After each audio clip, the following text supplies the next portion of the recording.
Yes, fish fans, welcome to the 10th anniversary of the Tempest Bivvy, a bivvy that can only be described as a complete iconic part of carp fishing. And how would you go about celebrating that? Well, you would go to what can only be classed as the iconic carp lake in the country.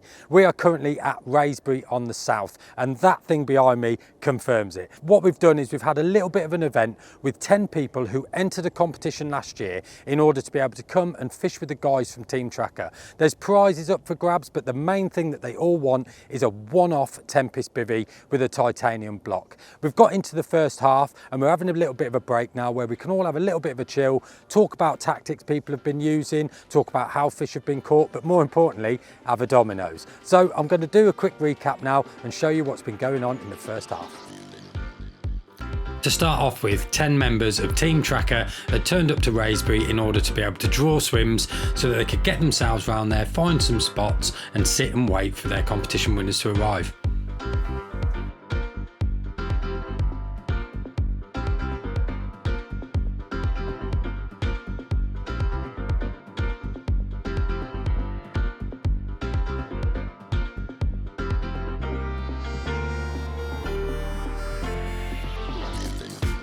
When you're on a venue as iconic as Wraysbury, there was no time wasted by the guys to get round to their swims and flick the rods out while they waited for the competition winners to arrive the next day.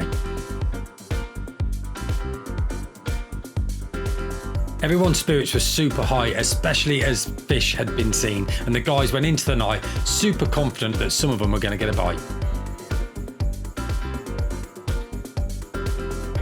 As everybody settled down and the night started to draw in, it wasn't a long time till the phone was ringing and there was fish on the bank. The first bit of action went to event organiser and all-round nice guy, Simon Ablard, with a cracking £30 Wraysbury mirror.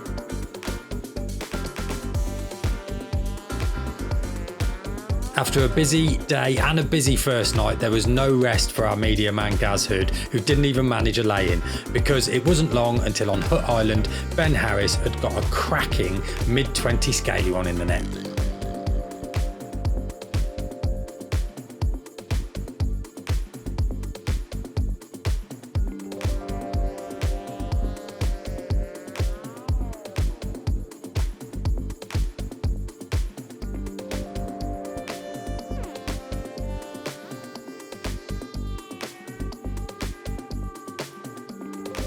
With the rods reeled in, it was time for the team members to head round and meet the competition winners.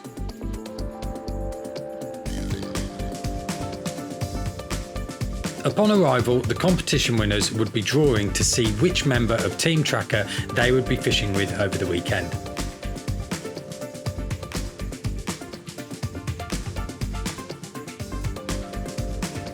With the draw done, it was time for the competitors to go off with their team members to their respective swims.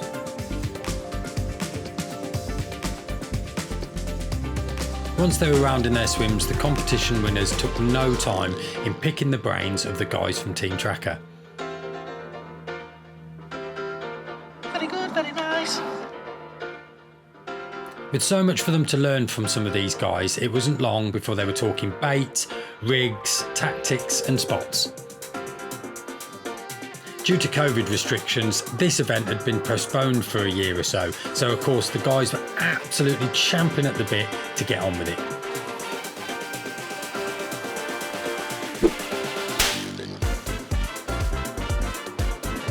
What did I say, Darren? Don't crack off, that's all I said. You had one job.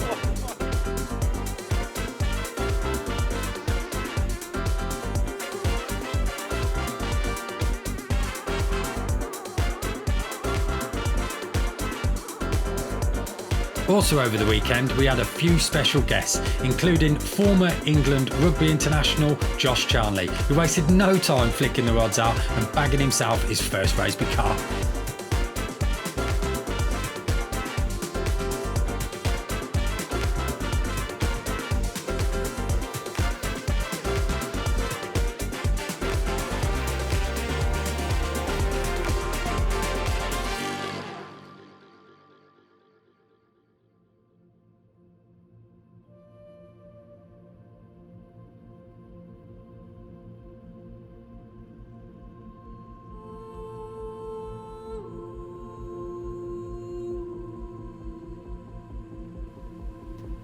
As daylight broke, we were treated to a beautiful sunrise over Wraysbury. However, it had been a quiet night for most of the anglers and their partners.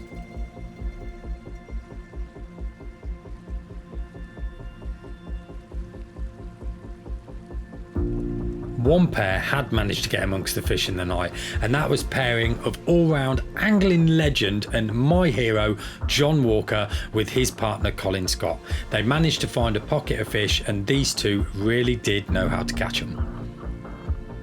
The action started in the early hours and continued through into the morning, which put this pairing into an early lead.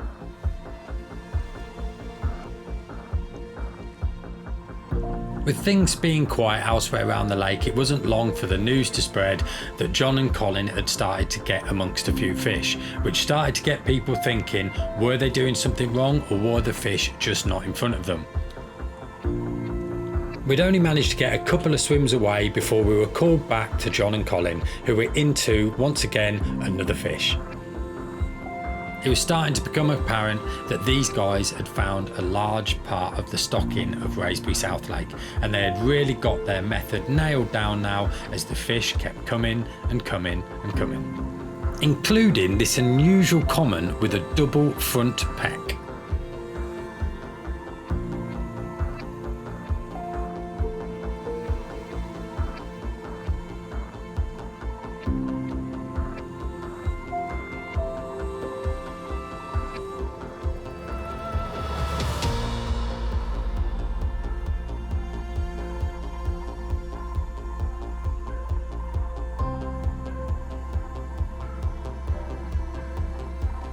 At this point, it was starting to look like the competition was becoming a one-horse race. That was until a phone call came through from Sam Cheetham and his partner Steve that they'd got their first fish in the net. So myself, Gaz and Dean Macy flew round there to take a look.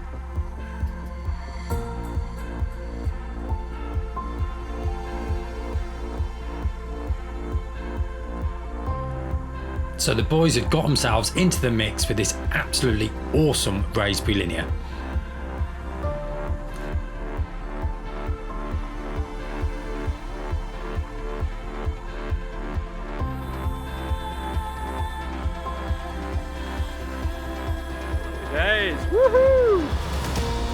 We hung around because we felt that it wasn't going to be long until this pair was onto another fish, and sure enough, like clockwork, off the rod tanked. With Steve and his netting skills, they managed to land their second fish from Wraysbury, and this was starting to look like there was going to be some competition for John and Colin.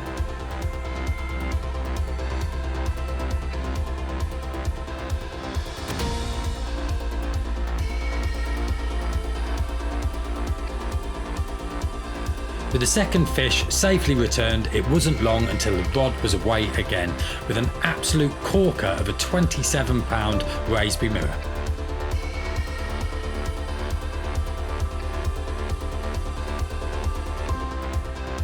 At over 27 pounds, this was the biggest fish so far in the competition.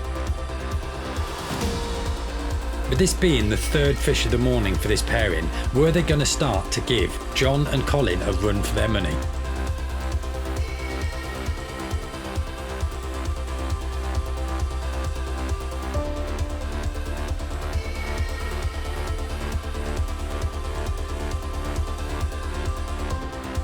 But it wasn't all serious competition. This was a social event, and there was a compulsory reel-in where all of us got together to meet in the Wraysbury Lodge for a pizza. There was a huge Domino's order put in, a few beers, the football, and lots of talking about fishing. We were also joined by another special guest. EastEnders actor and all-round carp fishing nutter Scott Maslin had popped down for the day and the night to come and see us. With all the anglers fed and watered, it was time for them to go back to their swims and get the competition back underway.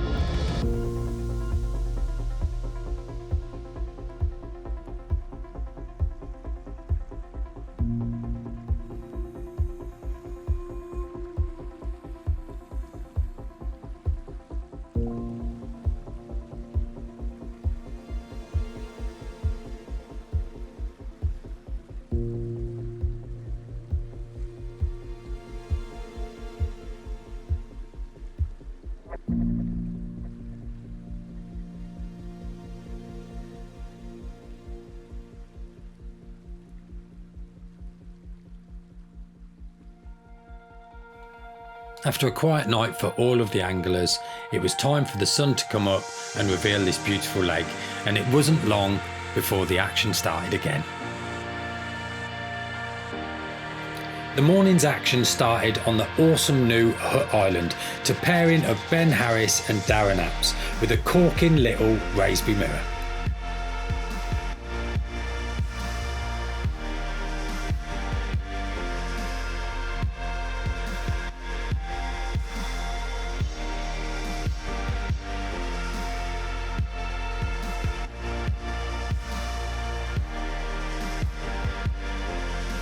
With Ben's fish safely returned, it wasn't long for the phone to start ringing and John and Colin were back into some fish.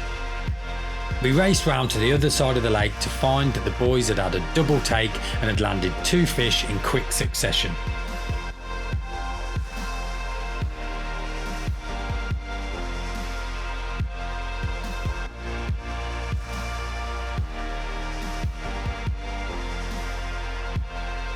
Back over on Hut Island, Ben and Darren had managed to land their second fish of the competition in the form of another great looking Wraysbury mirror.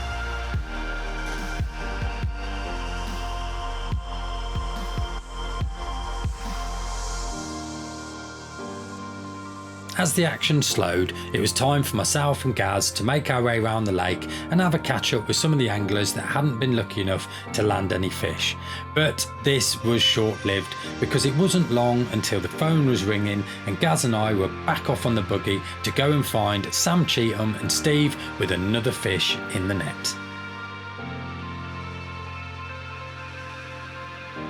With this being the 4th fish for pairing of Sam and Steve, was it a bit late in the game for them to make a last-ditched surge to try and catch the leaders of John and Colin? For me, personally, I think it was, but there was still smiles all round.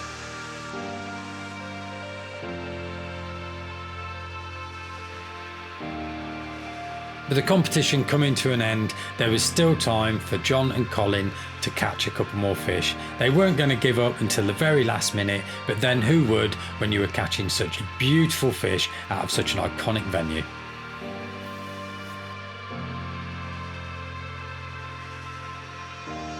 These 2 stunners were going to be the last fish caught in the competition, as it was time for the hooter to sound, everybody to reel in and make their way round for the final presentation. So there we go, it's a wrap. The hooter is gone and the competition is over. So what we're going to do now, we'll have a little bit of reflection on what's been going on. So there's been 17 fish caught. John Walker and his partner Colin have had 11 fish. Then on the island, Hut Island, we've had Ben Harris and Darren Apps. They've had 2 fish now, and Sam Cheetham and his partner Steve have had 4, but they've had the biggest fish of just over £27. Now we're going to head over to the presentation. We're going to pull a raffle ticket and see who it is that's won that mega Tempest with a titanium block.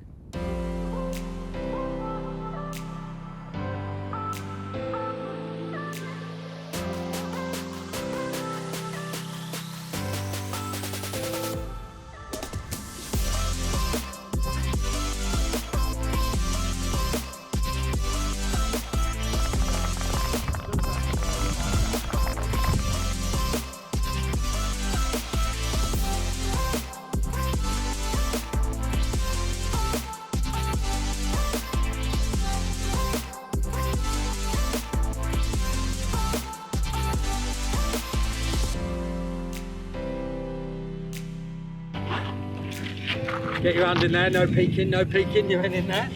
Go on then. Fine one. Two. Drop one. Thanks very much. Right, the winner of the Tempest titanium block is ticket number 48, Steve Moore. Yeah!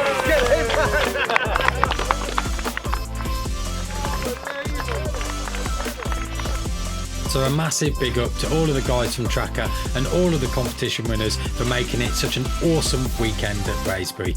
Don't forget, if you want to be in with a chance of joining us on events like this, keep an eye on our Instagram, Facebook pages, but also our YouTube channels. But for now, we'll catch you on the bank sometime.